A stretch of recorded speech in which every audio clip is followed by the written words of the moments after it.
नमस्कार, मैं हूं साक्षी राय और आप देख रहे हैं खरी बात। ब्लॉक प्रमुख चुनाव के परिणाम आने के बाद चुनाव जीतने और हारने की चर्चाओं के साथ ही जोड़ तोड़ और दांव पेच की भी बातें अपने अपने तरह से की जा रही हैं। इन सब के बीच दोनों राजनीतिक दल भारतीय जनता पार्टी और समाजवादी पार्टी के प्रत्याशी कैसे घोषित हुए, किस नेता ने कैसी रणनीति बनाई, कौन सा नेता भारी पड़ा और कौन से नेता का दांव उल्टा पड़ा, इसको लेकर तमाम तरह के कयास और चर्चाएं हवा में तैर रही हैं। हम भी इन चर्चाओं और अंदर की खबरें लेकर आपके बीच आए हैं।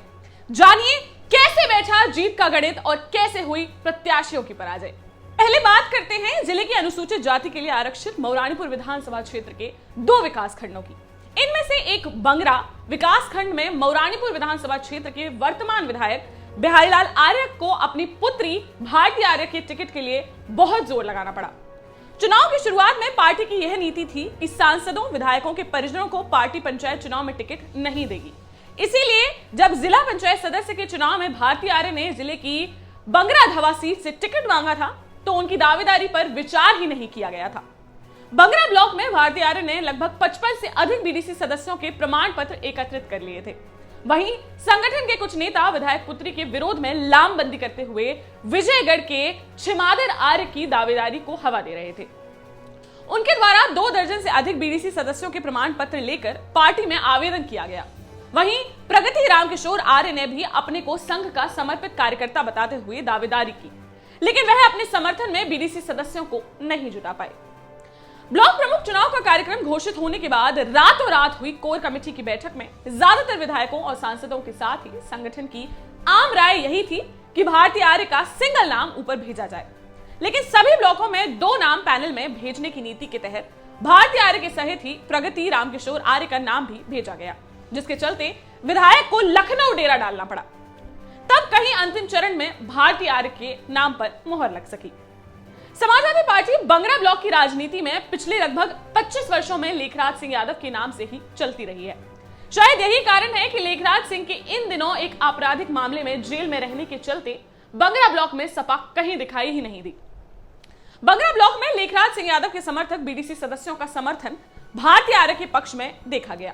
मौरानीपुर की विधायक रही रश्मि आर्य का भी कोई रोल बंगरा ब्लॉक प्रमुख के चुनाव में नहीं दिखा।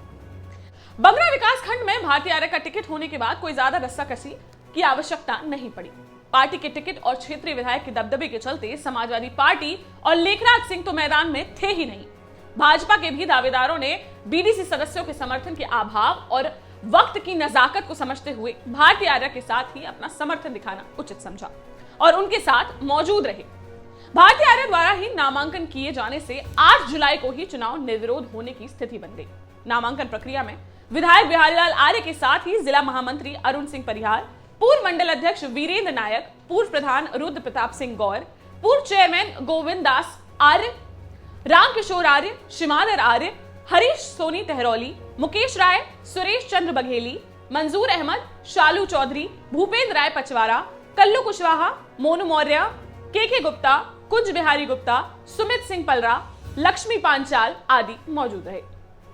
मौरानीपुर विकास खंड की बात करें तो यहां पिछले 25 वर्षों बाद यह सीट अनारक्षित घोषित होने के कारण सबकी नजरें यहां के चुनाव पर थी। बीडीसी सदस्यों के चुनाव परिणाम के बाद से ही बीडीसी सदस्यों को अपने अपने पक्ष में लाने और उनके प्रमाण पत्र हासिल करने का अभियान शुरू हो गया था, जिसमें भारतीय जनता पार्टी की ओर से किसान मोर्चा के पूर्व जिला अध्यक्ष और भाजपा के वर्तमान जिला उपाध्यक्ष बड़ा गांव निवासी आनंद सिंह परिहार, भाजपा के जिला महामंत्री गढ़वा निवासी प्रदीप पटेल, मदरवास निवासी संघ की पृष्ठभूमि के शिक्षक नेता नरेंद्र पस्तोर, पूर्व जिला उपाध्यक्ष महेंद्र पाठक, पूर्व ब्लॉक प्रमुख मिथिलेश सिंह सक्रिय थे। वहीं समाजवादी पार्टी खेमे के पूर्व विधायक दीपनारायण सिंह यादव के करीबी रिश्तेदार रेवन निवासी पूर्व जिला पंचायत सदस्य पवन प्रेम नारायण यादव और स्यावनी के सपा नेता लाखन सिंह यादव सक्रिय थे। कई दिनों तक चले सदस्यों की जोड़ तोड़ में सर्वाधिक लगभग 43 सदस्यों का समर्थन आनंद सिंह परिहार ने हासिल कर लिया था। वहीं जिला महामंत्री प्रदीप पटेल के पास लगभग 18 सदस्य, नरेंद्र पस्तोर के पास 7 सदस्य, महेंद्र पाठक के पास 2 सदस्य, सपा के पवन यादव के पास 12 सदस्य, सपा के ही लखन सिंह यादव के पास 3 सदस्य बताए जा रहे थे। वहीं पूर्व ब्लॉक प्रमुख मिथिलेश सिंह, अक्सेव निवासी सीताशरण सोनकिया, झाकरी के लोकेंद्र सिंह भी अपनी दावेदारी जता रहे थे। सर्वाधिक सदस्य वाले दावेदार आनंद सिंह परिहार अपने पिता बिहारी सिंह परिहार और स्वयं की पार्टी के प्रति निष्ठा और भाजपा के क्षेत्रीय महामंत्री मऊरानीपुर निवासी रामकिशोर साहू के बेहद करीबी होने के चलते उनके माध्यम से अपनी दावेदारी को धार दे रहे थे। अंदरूनी खबरों पर भरोसा करें तो भाजपा के मजबूत दावेदार जिला महामंत्री प्रदीप पटेल ने अनारक्षित सीट पर पिछड़ा वर्ग का होने के नाते अपनी दावेदारी को कमजोर समझकर सामान्य वर्ग के नरेंद्र पस्तोर को अपना समर्थन दे दिया था। सूत्रों का दावा है कि सपा के पवन यादव द्वारा भी अपने गांव के निकट के ही दावेदार नरेंद्र पस्तोर की सदस्य संख्या बढ़ाने की मंशा कहें या भाजपा से नरेंद्र पस्तोर का टिकट न होने की स्थिति में उनका समर्थन मिलने की राजनीतिक चाल कहें, अपने लगभग 12 प्रमाण पत्र भी नरेंद्र पस्तोर को दे दिए थे। इसके बाद भी समर्थक सदस्यों की संख्या आनंद सिंह के बराबर या अधिक नहीं हो पाने के चलते भाजपा के अन्य अधिकांश दावेदारों द्वारा भी अपने प्रमाण पत्र और समर्थन नरेंद्र पस्तोर को दिए जाने की पक्की खबरें आ रही थी। इसी बल पर भाजपा में दावेदारी कर रहे नरेंद्र पस्तोर ने 39 सदस्यों के प्रमाण पत्र पार्टी नेतृत्व को दिखाए थे। उनके पक्ष में लॉबिंग कर रहे जिले के ज्यादातर जनप्रतिनिधियों और संगठन के बड़े पदाधिकारियों का तर्क था कि भले ही नरेंद्र पस्तोर के पास सदस्यों की संख्या कुछ कम है, लेकिन पूरे जिले में एक भी जिला पंचायत सदस्य ब्राह्मण वर्ग से जीतकर नहीं पहुंचा है।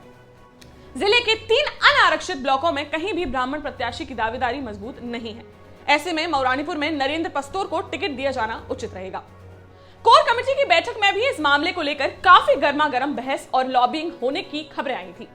गरौठा क्षेत्र के सांसद भानु प्रताप वर्मा और क्षेत्रीय महामंत्री रामकिशोर साहू द्वारा मजबूती से आनंद सिंह परिहार के परिवार की पार्टी के प्रति वर्षों की निष्ठा और उनके समर्थक सदस्यों की संख्या सबसे अधिक होने के कारण उनको प्रत्याशी तय करने या फिर पैनल बनाकर क्षेत्र और प्रदेश को भेज देने का सुझाव दिया गया था, जिसके चलते नाम कोर कमेटी में तय नहीं हो सका और आनंद सिंह परिहार, नरेंद्र पस्तोर दोनों नाम क्षेत्र और प्रदेश को भेज दिए गए थे। बताते हैं कि कोर कमेटी की बैठक में क्षेत्रीय विधायक का रुझान भी नरेंद्र पस्तोर के पक्ष में था, लेकिन उनकी पुत्री भारती आर्य के टिकट का मामला भी झांसी में तय नहीं हो पाने और पैनल कानपुर लखनऊ भेज दिए जाने और वहां आनंद सिंह के पक्ष में मजबूत पैरवी को देखते हुए विधायक ने भी अंतिम समय में मऊरानीपुर से आनंद परिहार के नाम को ही अपना समर्थन दे दिया था।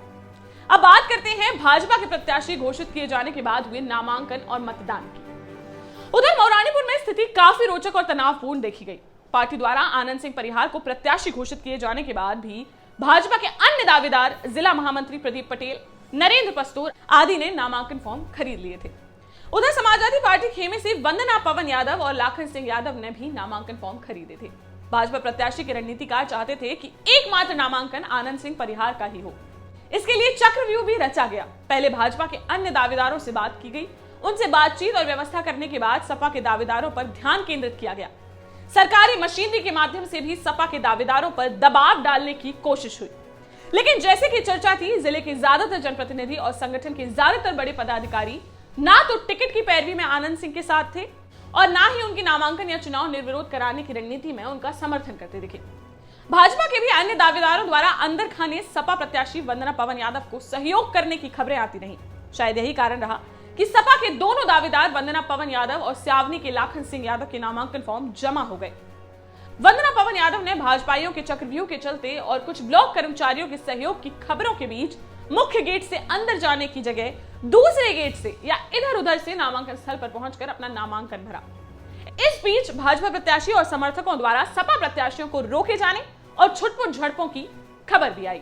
नाम वापसी के पूर्व समाजवादी पार्टी द्वारा वंदना पवन यादव को प्रत्याशी घोषित किए सपा के दावेदार लाखन सिंह यादव ने अपना पर्चा वापस ले लिया और सीधा चुनाव भाजपा के आनंद सिंह परिहार और सपा की वंदना पवन यादव के बीच होना था।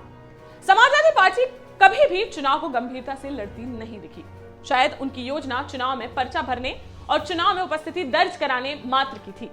इसी कारण ना तो प्रत्याशी ने ज्यादा हाथ पांव मारे और ना ही सपा के स्थानीय नेताओं ने। जिला पंचायत चुनाव में हुई किरकिरी के बाद सपा की पूर्व विधायिका रश्मि आर्य जरूर कुछ बीडीसी सदस्यों को साथ लेकर मतदान कराने पहुंची थी, लेकिन उनके द्वारा भी क्षेत्र में सपा प्रत्याशी वंदना पवन यादव को समर्थन जुटाने के लिए किसी भी प्रकार की कोई हलचल न दिखाई दी न ही सुनाई दी। सपा प्रत्याशी के सांकेतिक रूप से चुनाव लड़ने की स्थिति में भाजपा के अन्य दावेदार भी मतदान के अंतिम समय के पूर्व तक एक एक कर आनंद सिंह परिहार के कैंप में पहुंच गए और उनके ही पक्ष में मतदान करने की बात कही। ऐसी स्थिति में भाजपा प्रत्याशी के पक्ष में 73 वोटों का डलना बताया जा रहा था, लेकिन चुनाव परिणाम में भाजपा प्रत्याशी को 63 वोट मिले, जबकि सपा प्रत्याशी वंदना पवन यादव को 16 वोट मिले। 6 वोट अवैध घोषित किए गए। चुनाव परिणामों के अनुसार भले ही भाजपा प्रत्याशी आनंद परिहार 47 वोटों के बड़े अंतर से चुनाव जीते हों, लेकिन सपा प्रत्याशी के पास लगभग 12 वोटों के समर्थन के बाद भी उन्हें 16 वोट मिल जाना और जिले के अन्य ब्लॉकों की अपेक्षा मौरानीपुर में सर्वाधिक 6 वोट अवैध निकलना नई चर्चा को जन्म दे रहा है। राजनीतिक जानकार सपा प्रत्याशी के वोट बढ़ने और 6 अवैध वोट निकलने को कुछ भाजपा सदस्यों के द्वारा क्रॉस वोटिंग किए जाने से जोड़कर देख रहे हैं। दोनों ब्लॉकों में भाजपा की जीत से जहां भाजपाई खुश हैं, वहीं समाजवादी पार्टी की हार और मजबूती से चुनाव न लड़ पाने से कार्यकर्ता निराश और हताश देखे जा रहे हैं। वहीं भारतीय जनता पार्टी की राजनीति में अब तक संघ और संगठन का काम देखते रहे क्षेत्रीय महामंत्री रामकिशोर साहू द्वारा कैडर के कार्यकर्ता के सम्मान और उसको हक दिलाने के लिए झांसी से लेकर लखनऊ तक जो लड़ाई लड़ी गई और सार्थक परिणाम सामने लाए गए, उसको लेकर भाजपा खेमे में चर्चाओं और भविष्य की राजनीति के समीकरणों पर कयास तेज हो गए हैं।